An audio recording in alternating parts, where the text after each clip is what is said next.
John Bishop with the Live and Learn channel. Today I'm going to do a two-part video. This is part number one on this pack. Some modifications I'm going to do to it, some stuff that it is. I'm going to go over it, tell you what I know about it and what I've seen about it, and just give you a general overview, and then the two modifications that I want to do. One I'm going to do tonight, and another one I'll do at another time and show you the same pack frame when I'm done and the things that I used for it. So, when I bought this, I bought it from a surplus shop. And I paid like $15 for it, US, and I think that was to the door. It wasn't a very expensive pack. I thought that it was a a German pack, like a mountaineering pack, but this is the tag on the inside, and Joe told me that he thinks that it's a Swedish pack. So it might be. I don't know. This is the tag that was in it, and I don't know if you can see any of that writing, But this pack I bought was, like I said, $15. I'm going to go over it with you a little bit, tell you a couple things about it, and show you my modifications. So bear with me, and let's get this going. It has two large pockets on the outside, both sides of it, as you can see. And it's big enough for me to put my arm in down to about here. So it's about that long, which is pretty good. I don't have a measuring tape on me, but it's pretty good depth, more than enough to put my 32-ounce water bottle in. Okay, if that gives you a point of reference. The inside feels like it's got some kind of water backing on it, something that would resist water, but there again, I've not tested this out outside. It has two of those pockets in it that would be more than enough to put in water bottles, 32-ounce water bottles, or your useable bottle, or whatever you prefer to carry with you. But it's got two fairly large side pockets to it. Then on the outside of it, as you can see, it's just got the two main straps. Nothing fancy about them. Tighten them down on your stuff. Looks like at the top, it's got Velcro here and a carrying handle. It's got Velcro for, I guess, your name tag.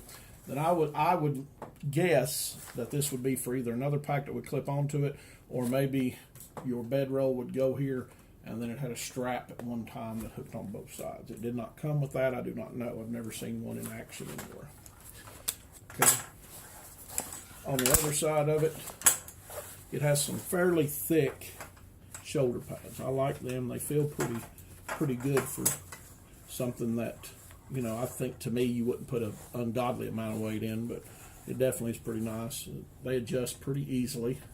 I don't have a lot of problem with them moving, but they lock pretty good. So, and then it's just got a simple waist belt, nothing fancy.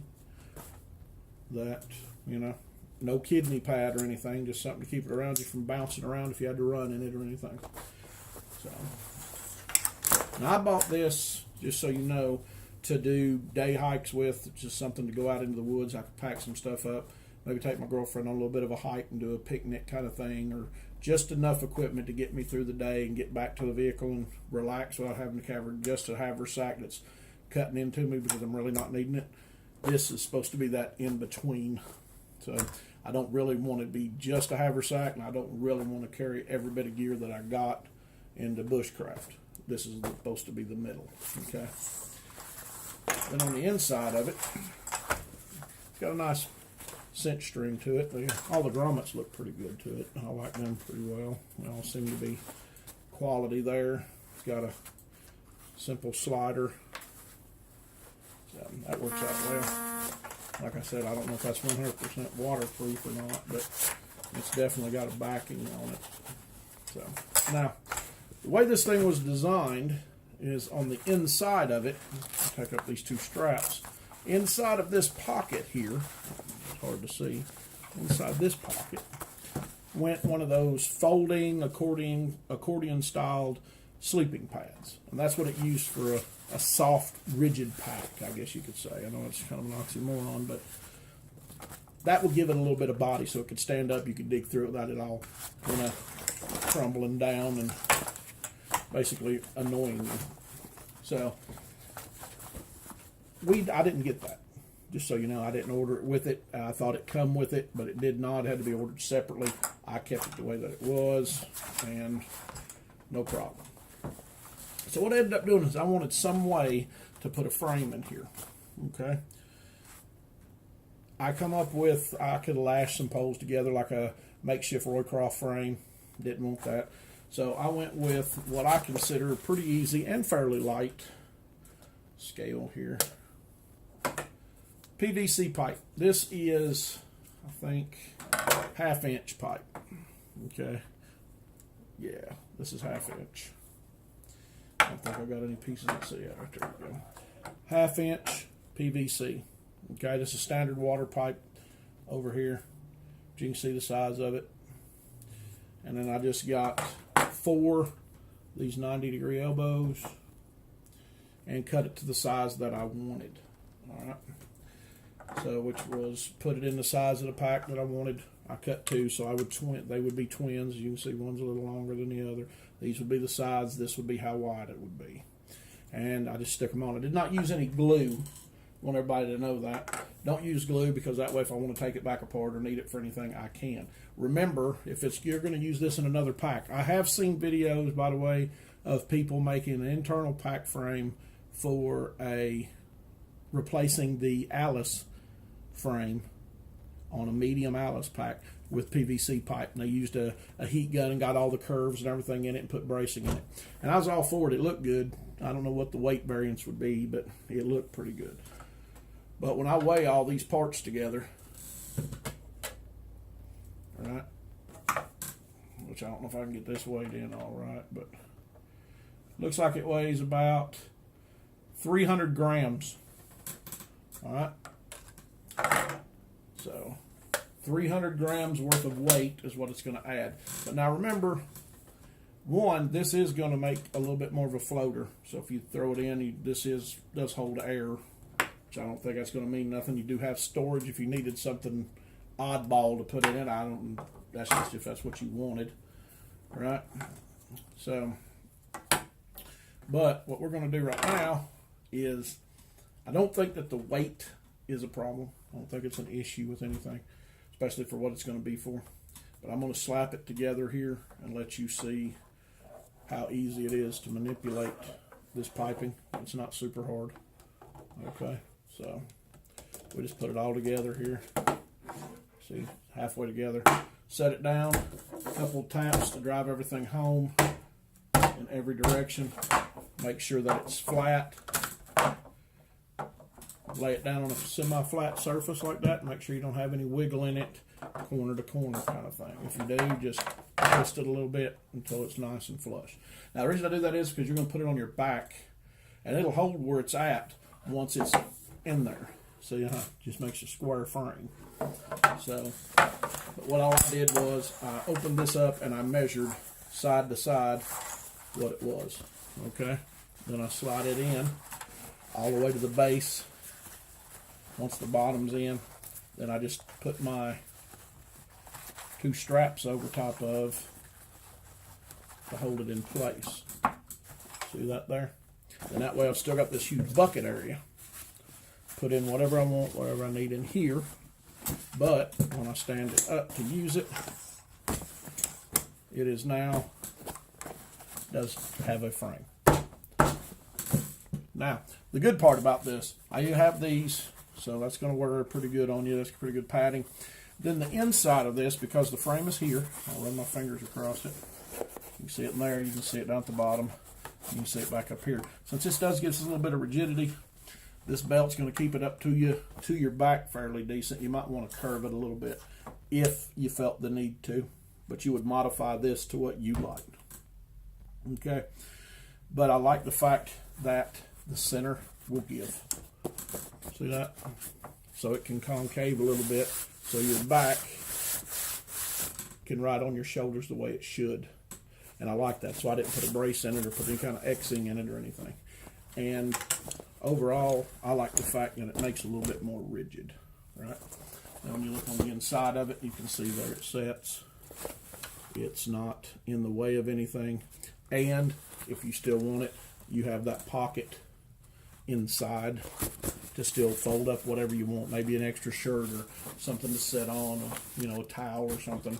Whatever you'd like to stick in there, you have a little extra room. Then you got this bucket style pack, which is not ungodly sized, as you can see.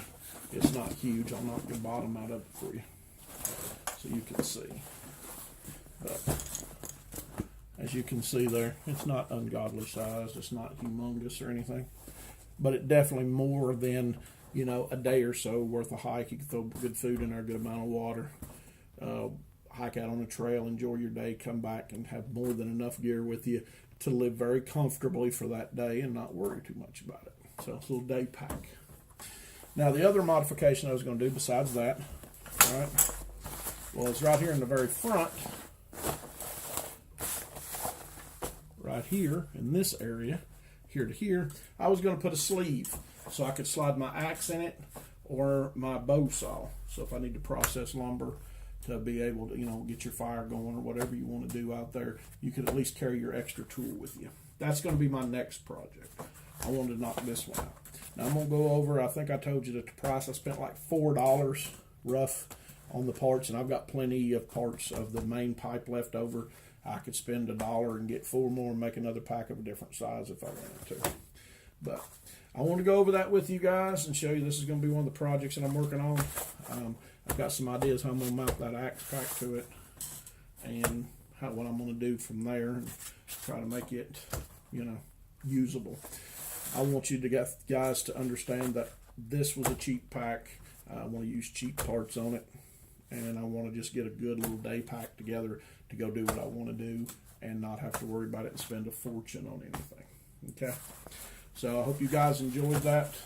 I will get up with the other video as soon as I can for that part. I don't know if I'm going to use the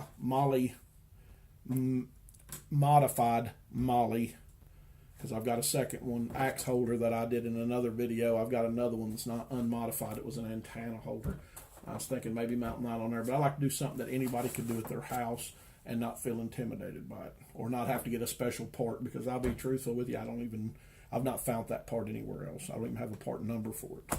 So, but here is the pack with a hard frame in it.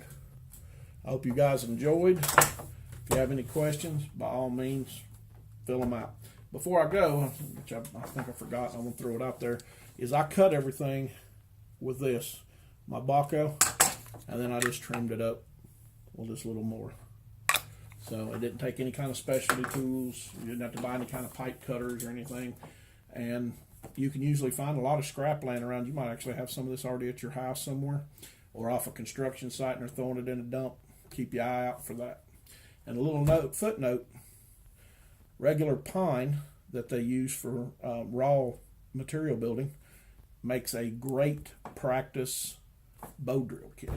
So if you ever go by any kind of construction zone or anywhere and you can see it getting to anywhere near their dumpster, you're going to find a bunch of wood that is really good for practicing your bow drill fire and getting your technique down, and just making a good little kit to learn from in your backyard, wherever you can get your time in. Okay. All right, guys. Before I get off here, I want to lay a little something out. I do videos that I think you're going to enjoy and that I want to share stuff with. You know, try to educate you and give you a little bit of knowledge that I have and share it with you. If you have anything that you want specifically, if you have an idea for something, or you just need more in depth on a topic you can't find a lot of, don't make it building a log cabin or raising the Titanic. If it's something that's feasible, able to do, I can go out into the bush or here at the table and just knock it out for you and give you something in depth. By all means, get a hold of me off the Facebook page. Leave me a message there. You can PM me off of there. I'll be more than glad to answer your questions and do whatever demonstrations that you need and want. That's what we're here for at the Living to Learn channel. We're here to share what knowledge we have and make it to where it'll be knowledge you have and you can share. So you guys take care of each other. If you need anything, by all means, get a hold of me. Bless you.